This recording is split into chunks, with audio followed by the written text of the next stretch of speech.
मंडळी नमस्कार. देवदत्त मोरे DM आपल्या यूट्यूब चॅनलवरती तुमचं स्वागत आहे.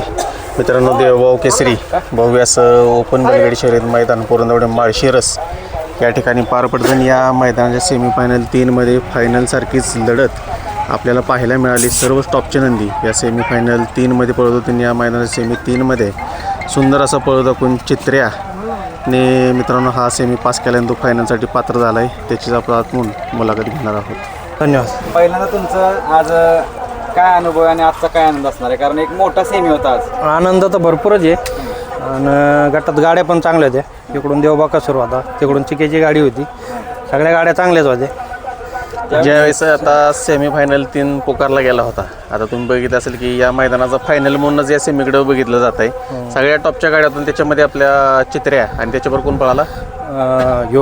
रोमन पळाला. सुंदर असे पळ दाखवल्या गाड्यांना आणि कुठंतरी पुढच्या रानामध्ये निकाल घेऊन ते फायनलसाठी पात्र झालेत. काय सांगाल? सगळ्याच गाड्या चांगल्या पळाल्या. शेवटच्या तोंडाला चित्र निकाल घातला. इकडे बकासूरची पण गाडी एकच नंबर पळत होती, तिकडून चिकेची पण गाडी चांगली पळत होती. असं म्हणजे वाटत नव्हतं का आपलीच गाडी बसन.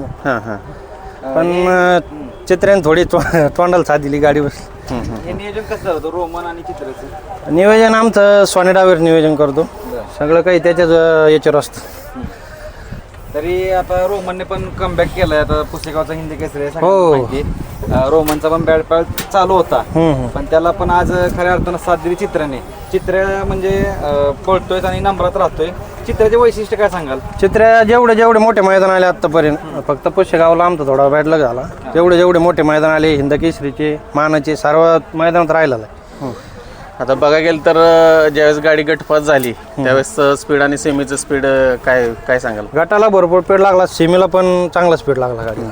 आता थोडंसं चित्र्याचा थोडासा इतिहास सांगा आपल्याला, म्हणजे आपल्या घरच्या गायचं आहे का खरेदी? नाही, चित्र्या आज गेल्या 2 वर्षापूर्वी पंढरपूरमध्ये खरेदी केला होता कार्तिक एकादशीला. बरं. त्याला आम्ही घरच्या घोड्यावर ट्रेन केला. आम्ही बिनजोडला बरेच दिवस आणला आणि त्यानंतर 3 फेऱ्याला पण चांगला पळायला लागला, म्हणून 3 फेऱ्यात उतरावला.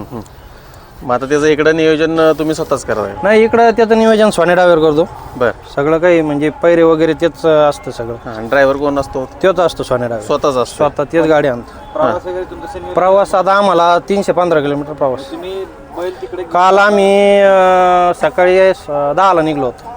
म्हणजे बैल घेऊन येणं हो, येऊन जाऊन करतो आम्ही, मुक्काम नेतो. तुमच्या वयचं असतं. हो. स्वभाव काय सांगाल चित्राचा? कसा आहे स्वभाव? काय चित्राचा काय एकदम शांत स्वभाव आहे आणि चांगली साथ देतो आम्हाला. तो काय म्हणजे असं कधी नाराज नाही करीत. एक मोठ्या मैदानात प्रत्येक मोठ्या मैदानात राहतो, कधी नाराज नाही करीत. एखाद्या वेळेस पायऱ्याचं झालं खालवर तर त्याला काय आम्ही दोषी ठरत नाही. ते आता कसं आहे, चालूच राहतं पायऱ्या जास्त कमी बघायला गेलं तर चित्र्या पळतोय, तुमचं नाव करतोय, तुमच्या संपूर्ण टीमचं नाव करतोय. आता आजचा जर सेमी महत्त्वाचा होता, कारण या बैलगाडी शर्यत क्षेत्रातील प्रत्येक चाहत्याचं या सेमीकडे लक्ष होतं. या सेमीत चित्र्याच्या बाजूला पळत होता देव बाकासूर आणि गोटचं झालं. बाकासूर विषयी काय सांगाल? बाकासूर काय बैलगाडी क्षेत्राला देवच आहे. त्याचा काय आम्हाला तर असं वाटत होतं बाकासूरचीच गाडी बसणार. बरं. कारण सर्जा म्हणजे वेगाचा शेवट, म्हणजे सर्जा पळाली एकदम खतरनाकच. पण ती गाडी एक नंबर पाळणार आहे. पलीकडे पण चिक्याची पण गाडी भरपूर पळत होती. चांगल्या त्या पण गाड्या चांगल्या पळाल्या, आपली पण गाडी चांगली पळाली. तुम्हाला असं जाणवलं काय की आज खऱ्या अर्थानं तुमच्या आयुष्यातला हा सेमी म्हणजे एक म्हणजे पहिलाच सेमी असा लागला जसं या इकडे पळायला येतोय तिथं काय सेमी. तुम्ही आज चांगला घेतला आणि त्यात तुमच्या नंदीने तुम्हाला साथ दिली. हो, भरपूर साथ. कोण होता आपला? सोने डायव्हर आमसवाडी. काय सांगाल ते? आता नियोजन पण करता आमचा सोने डायव्हर म्हणजे ज्या टायमाला बैल आम्ही पुणे भागात इकडे वरती आणला त्या कधी आम्ही म्हणजे डायव्हर तोच काय, आम्ही दुसरा डायव्हर पण नाही बसलो. एक निष्ठ डायव्हर सोने डायव्हर. सुट्टी मेकर वगैरे कोण असतात? सुट्टी मेकर सागर पण करतो, निखिल, रोहनी, वैभव करतो. आमचे दोन्ही तेजस व धीरज आहे. आमची घरचे पण पोर सुट्टी. आज तेजसने सुट्टी केली. बैलाबरोबर हे कायम असतात. आपण सकाळी आलो तेव्हा पण आम्ही बघितलं. तर आता एक बैलगाडी शर्यतामध्ये आता या क्षेत्रात बैल पाळणारा बैल म्हणलं की त्याच्या मग भरपूर कष्ट आहे. हो, चित्र करता सर्व आमची टीम सज्ज असते. कायम हार हो जितो कायम सोबतच असते. अजून पण भरपूर आई घरी. आज काय त्यांना कामामुळे येत नाही आलं. आता दावणीला अजून कोणते नाहीत का? चित्र एकच नाही, दावणीला आपले एक घरच्या गायचं वासरू फक्त, बाकीचं काही नाही. बर.